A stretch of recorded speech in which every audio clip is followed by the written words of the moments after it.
কই গো, কিছু কি ঠিক করলে? রাজকুমারের জন্মদিনে কি উপহার দেবে? হ্যাঁ গো, পেয়েছি। এই দেখো। উমা, এই যে তোমার ছোটবেলা সোনার আংটিখানা। হ্যাঁ গিন্নি, ঠিক ধরেছ। যেটুকু যা গয়না ছিল সবই তো দেওয়া হয়ে গেছে, নহে বিক্রি হয়েছে। আর তো কাউকে কিছু দেওয়ার নেই, তাই ভাবলাম এটাই উপহারে দিই। সে ভালো ভেবেছো। বেশ, আসি তাহলে। ওদিকে সবার দেরি হয়ে যাচ্ছে গিন্নি।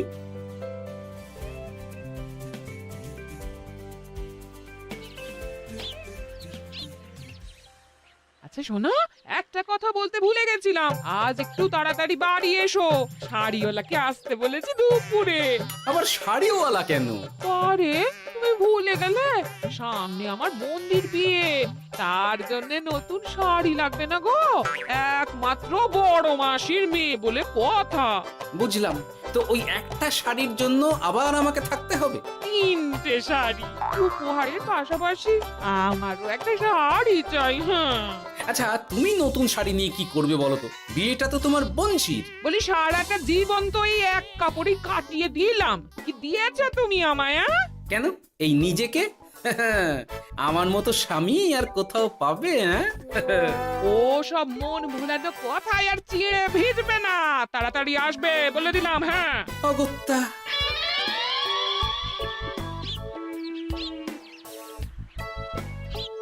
দূর, গিন্নিরও যত কথা সব বেরোনোর সময়। আবার তাড়াতাড়ি ফিরেও আসতে হবে শাড়ির জন্য। দেখি মহারাজকে বলি অগ্রিম বেতনের জন্য, না হলে তো শাড়ি কেনা যাবে না। তাও একটা হলে হতো, কিন্তু এনাকেও দিতে হবে। আসলে সত্যিই তো, গিন্নি আমার কত যত্ন আত্তি করে, কিন্তু তাকে আজ পর্যন্ত তেমন কিছু উপহার দিতে পারিনি। না, গিয়ে বলি।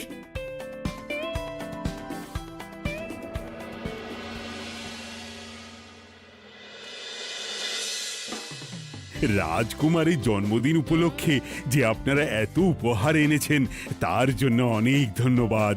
আপনাদের সকলের আশীর্বাদ ও ভালোবাসা আমি রাজকুমারের কাছে পৌঁছে দেব।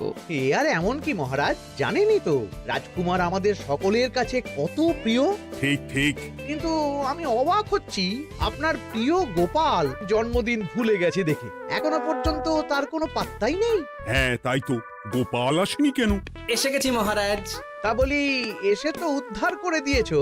আজ রাজকুমারের জন্মদিন, সে কথা কি মাথায় আছে? ক্ষমা করবেন মহারাজ, আসলে ওই রাজকুমারের উপহার আর গিন্নির আবদার এসবের জন্যই আমার দেরি হয়ে গেল আর কি। এই নিন রানীমা, আমার তরফ থেকে রাজকুমারের জন্য ছোট্ট উপহার। অনেক অনেক ধন্যবাদ গোপাল। তবে মহারাজ, আমারও একটা অনুরোধ ছিল। কি? আমাকে যদি অগ্রিম বেতন হিসাবে কিছু মোহর দেন, তাই নিয়ে আমাকে একটু তাড়াতাড়ি বাড়ি ফিরতে হবে। উনি বলবেন আর ওনাকে দিতে হবে, মামা বাড়ির আবদার। যেটা জানেন না তার মাঝে এত কথা বলেন কেন? হ্যাঁ, আসলে মহারাজ, আমার গিন্নির বোনের মেয়ের বিয়ে সামনে, তাই গিন্নি আবদার করেছে ওই নতুন শাড়ি কেনার জন্য। জানেনই তো বিয়ে বাড়ির কত খরচা, তাই। এ তো খুব ভালো কথা, কিন্তু অগ্রিম বেতন কেন? এমন একটা ভালো খবর দিলে আমার তরফ থেকে তোমার জন্য কিছু মোহর উপহার। এই নাও। ধন্য মা আপনি।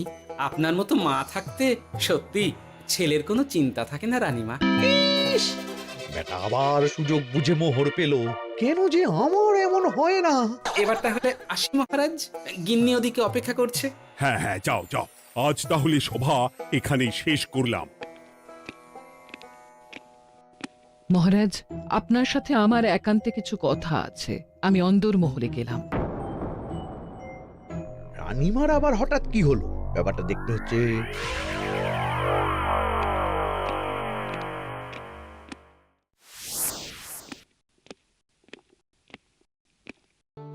আজ আমি বুঝতে পারছি আপনি আমাকে একদম ভালোবাসেন না মহারাজ। ও কি কথা বলছো রানী? একদম ঠিক বলছি। নিজের গিন্নির আবদার মেটানোর জন্য গোপাল কত ভাবে, নতুন শাড়ি কিনে দেওয়ার জন্য অগ্রিম বেতন অব্দি চাইলো, আর আপনি? আমি তো রাজা, আমি কেন বেতন চাইবো? সেটাই তো, রাজা হয়েও আপনি কখনো এমন কিচ্ছু করেননি, কিচ্ছু না। আহা, রাগ করে না, আমি তোমাকে সব থেকে সুন্দর শাড়ি উপহার দেব। একেবারে সোনার সুতোর কাজ করা মুক্ত বসানো শাড়ি। এমন শাড়ি কেউ কখনো দেখেনি। ও মা, সত্যি? আচ্ছা, এই ব্যাপার। গোপালের কথা শুনে এবার মহারাজ ও রানীমাকে উপহার দেবে? ধুর, আমারই ভাগ্যটা খারাপ।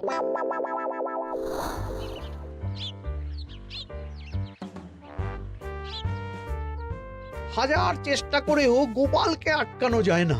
দূর দূর দূর, আমি যা চেয়েছিলাম তা ওই গোপাল পেয়ে গেল। ও কি গো, তুমি কার সাথে কথা বলছো? দুর্ভাগ্যর সাথে। কি সব অলক্ষণের কথা? কি হয়েছে? কি আর হবে, সবই তো তোমার দোষ। আমার দোষ? হ্যাঁ, তুমি আমার কাছে বায়না করো না কেন কিছু? তুমি বায়না করনি বলেই আজ আমি রানীমার কাছ থেকে মোহর পেলাম না, কিন্তু গোপাল পেয়ে গেল।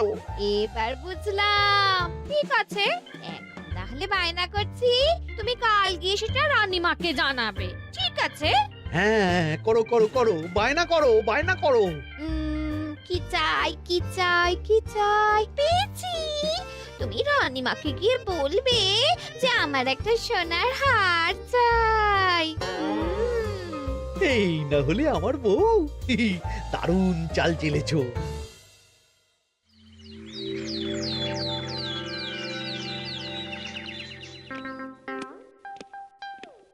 কি গো মন্ত্রী, আজ যে তুমি দেরি করলে বড়।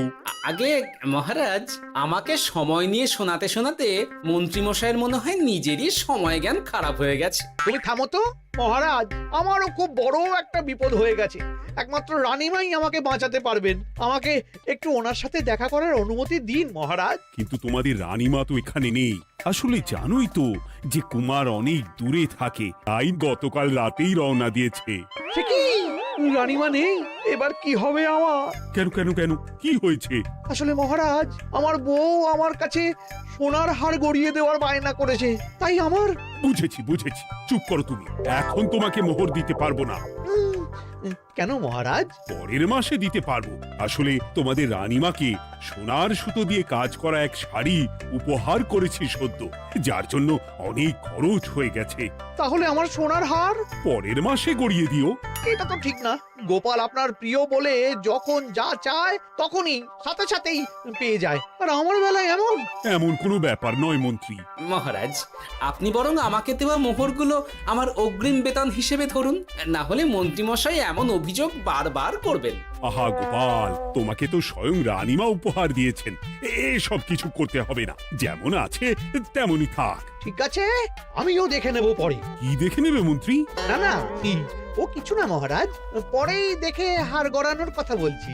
না, মন্ত্রীর হাবভাব মোটেই ঠিক ভালো লাগছে না। বেটা মনে মনে নিশ্চয়ই কোনো ফন্দি আটছে আমার বিরুদ্ধে। কিছু একটা করতেই হবে। গোপালের ওই মোহর উপহার পাওয়াটা আমি কিছুতেই মেনে নিতে পারছি না। একটু মাথা খাটাই, একটু মাথা খাটাই। উপায় পেয়েছি। আমাকে এখনই নবাবের কাছে গিয়ে মহারাজের নামে বলতে হবে।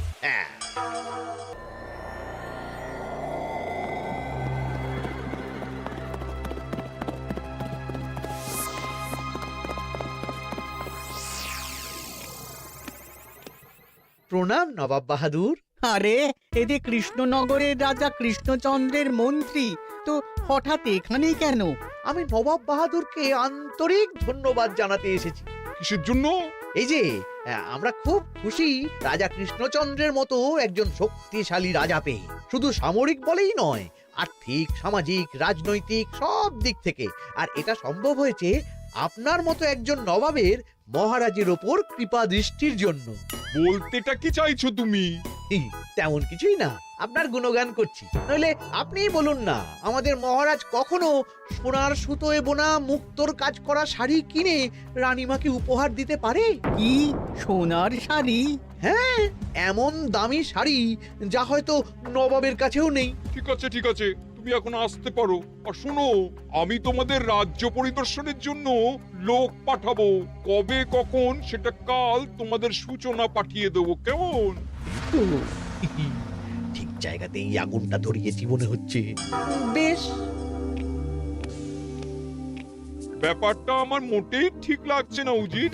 কৃষ্ণচন্দ্রর মতো এক সামান্য রাজা এত দামি শাড়ি কিনলো কি করে? কালো বাজারি করছে না তো?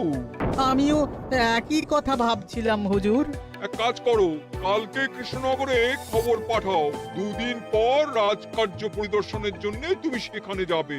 সব খতিয়ে দেখবে, আর কিছু বেগতিক বা গরমিল দেখলে সেটা বাজেয়াপ্ত করে নেবে, কেমন? আজ্ঞে হুজুর।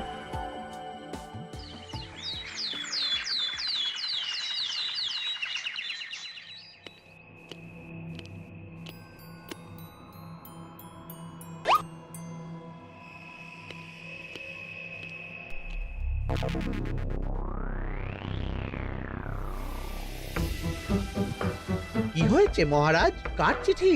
নবাবের রাজকার্য পরিদর্শনের জন্য লোক পাঠাবে 2 দিন পর। এতে চিন্তার কি আছে মহারাজ? চিন্তার বিষয় আছে। নবাব আমার রাজকোষের হিসাবও মিলিয়ে দেখতে চায়। কোনো একটা ভাবে নবাবের কানে আমার সোনার শাড়ি কেনার কথাটা চলে গেছে, তাই সন্দেহ করছে। সে কি কাণ্ড! নবাবকে তো চিনি, ভুল ধরার কোনো সুযোগ ছাড়বে না। আর চিঠিতে পরিষ্কার লিখে দিয়েছে, হিসেবের একটু এদিক ওদিক হলেই সে সব বাজেয়াপ্ত করে নেবে। হায় কপাল! এ সব হয়েছে গোপালের জন্য। অমনি শুরু করে দিলেন। আচ্ছা, আমি আবার কি করেছি বলুন তো? তুমিই তো করেছো। সেদিন যদি তুমি তোমার গিন্নির শাড়ি কেনার কথাটা রানীমার কানে না তুলতে, তাহলে রানীমাও মহারাজের কাছে শাড়ির জন্য বায়না করতেন না, মহারাজও সোনার শাড়ি কিনতেন না, আর নবাবও জানতে পারতেন না। একদম ঠিক কথা বলেছ মন্ত্রী, সব দোষ তোমার গোপাল। মহারাজ, আপনি এমন বলছেন? হ্যাঁ বলছি, কারণ এটাই হয়েছে।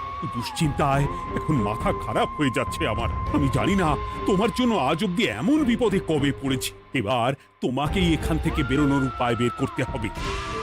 আর যদি তা না করতে পারো, তাহলে আজ পর্যন্ত তোমাকে যত মোহর উপহার দেওয়া হয়েছে, সেই সব উপহারের মোহর ফেরত দিতে হবে। সব মোহর যে প্রায় খরচ হয়ে গেছে মহারাজ, আবার আমি কোথা থেকে পাবো? সেটা তুমি জানো। এইবার গোপাল ভালো মতো জব্দ হয়েছে। এ যে লঘু পাপে গুরুদণ্ড। গোপাল পড়ল কাঁদে, এমন দেখে মন্ত্রী হাসে আর আমার মনটা কাঁদে।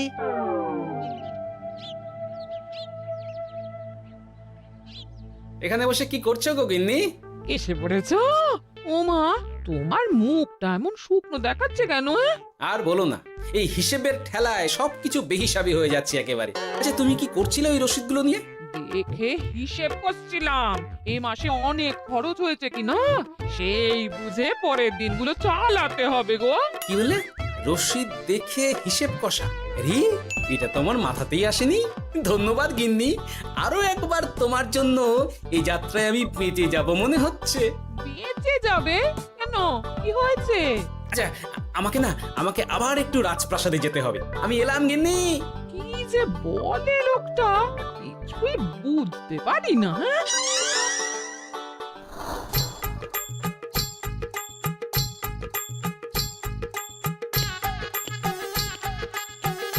আসতে পারি মহারাজ? এ কি গোপাল, তুমি? আর কোনো চিন্তা নেই মহারাজ, নবাবকে হিসেব বোঝানোর উপায় পেয়ে গেছি। কি বলছো? কি কি কি উপায়? এই দুদিনে আপনি শুধু সকল প্রজাদের কাছ থেকে পুরনো রসিদ সংগ্রহ করুন, তাহলেই কেল্লা ফতে। তাই নাকি? আর নয়তো কি? তবে এ ব্যাপারে মন্ত্রী মশাইকে কিন্তু কিচ্ছু জানতে দেওয়া যাবে না। শুধু আমি যা বলছি তাই করুন মহারাজ। সে তো বুঝলাম, কিন্তু প্রজাদের থেকে পুরনো রসিদ সংগ্রহের কথা ঘোষণা করলেই মন্ত্রী এমনি জানতে পেরে যাবে। চিন্তা করবেন না মহারাজ, আমার কাছে এটারও উপায় আছে। আপনি শুধু খেয়াল রাখবেন যাতে এই কথা 5 কান না হয়। বাকিটা ভরসা রাখুন, কৃষ্ণনগরের একটা ঘাসও নবাব বাজেয়াপ্ত করতে পারবে না।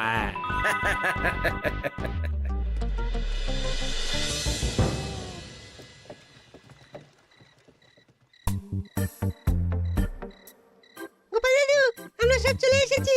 ভালো সময় এসেছিস, তোদের দাদুর ভবিষ্যৎ এখন তোদেরই হাতে। আপন করে বলছো কেন দাদু?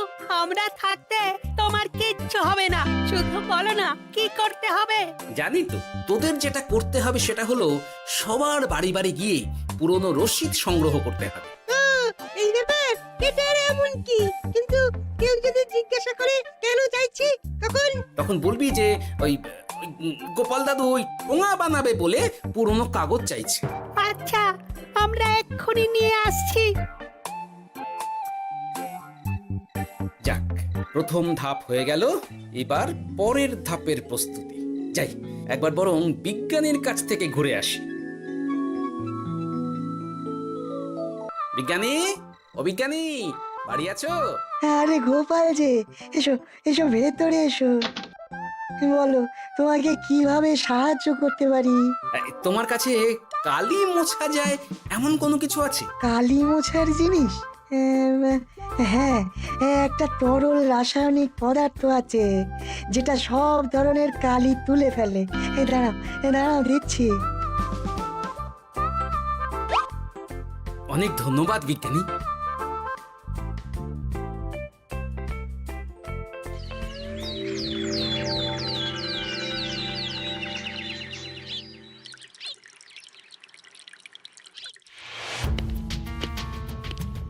আসুন আসুন, আপনার জন্যই তো অপেক্ষা করছিলাম। তাই নাকি? এতটা পথ উনি এসেছেন, আগে ওনার জন্য শরবত ও মিষ্টির ব্যবস্থা করি। এই যে মহারাজ, আমি জল মিষ্টির ব্যবস্থা করে এনেছি, এটাও সাথে নিন। এটা কি? কেন, হিসেব ভোলা ময়রা পাঠিয়েছে এই মিষ্টি ও শরবতের দাম।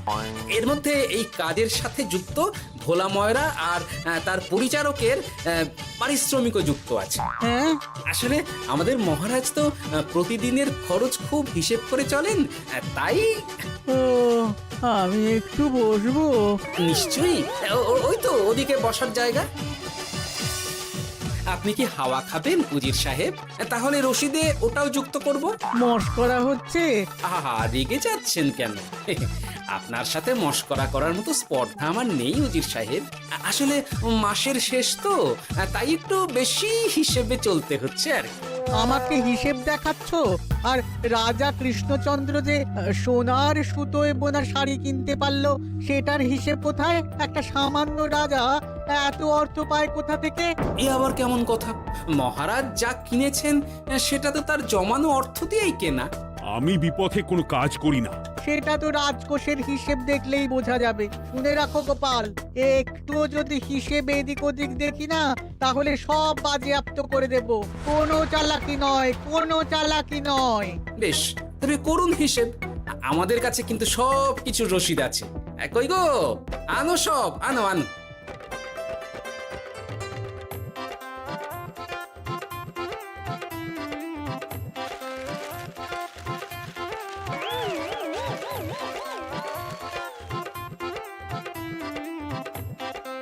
হ্যাঁ, এত রসিদ?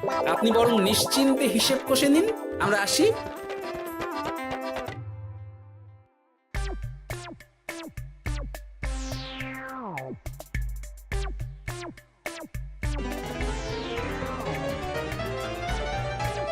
বাবারে, এত হিসেব কষে কষে তো মাথা ঝিমঝিম করছে, খিদেতেও পেট চুই চুই করছে। আপনার হিসেব কত দূর উজির সাহেব? আমাকে এখান থেকে নিয়ে চলো গোপাল, আমি আর পারছি না। ও কি, অঙ্ক কষে কষে তো আপনার সব শক্তি শেষ হয়ে গেছে দেখছি। আচ্ছা চলুন চলুন চলুন, কিছু মুখে দিয়ে দিন, তাহলেই শক্তি আসবে। তাই চলো।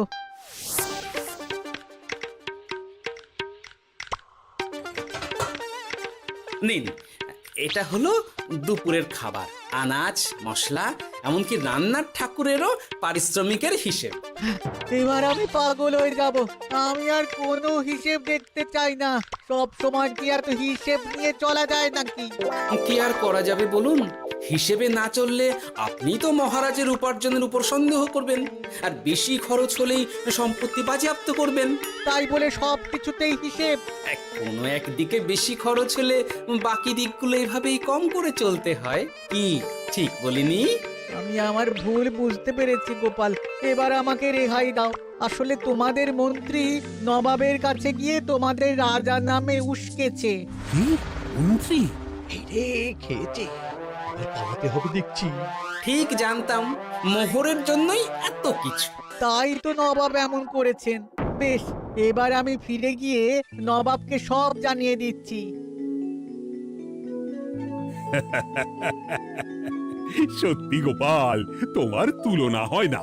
আর মন্ত্রী, আগে মহারাজ, তুমি যা করেছো তার কোনো ক্ষমা নেই। তোমার জন্যই আমার এত হয়রানি হয়েছে। ভুল হয়ে গেছে, আমাকে ক্ষমা করে দিন মহারাজ। গোপালের ওপর হিংসে করে এমন করেছি, আর হবে না। একটা সুযোগ দিন মহারাজ। হ্যাঁ মহারাজ, সুযোগ দিয়েই দিন। বেশ, তবে তোমার শাস্তি হলো রানীমাকে আমি যে সোনা শাড়ি কিনে দিয়েছি সেটার পুরো দাম তোমাকে আমায় দিতে হবে। হ্যাঁ?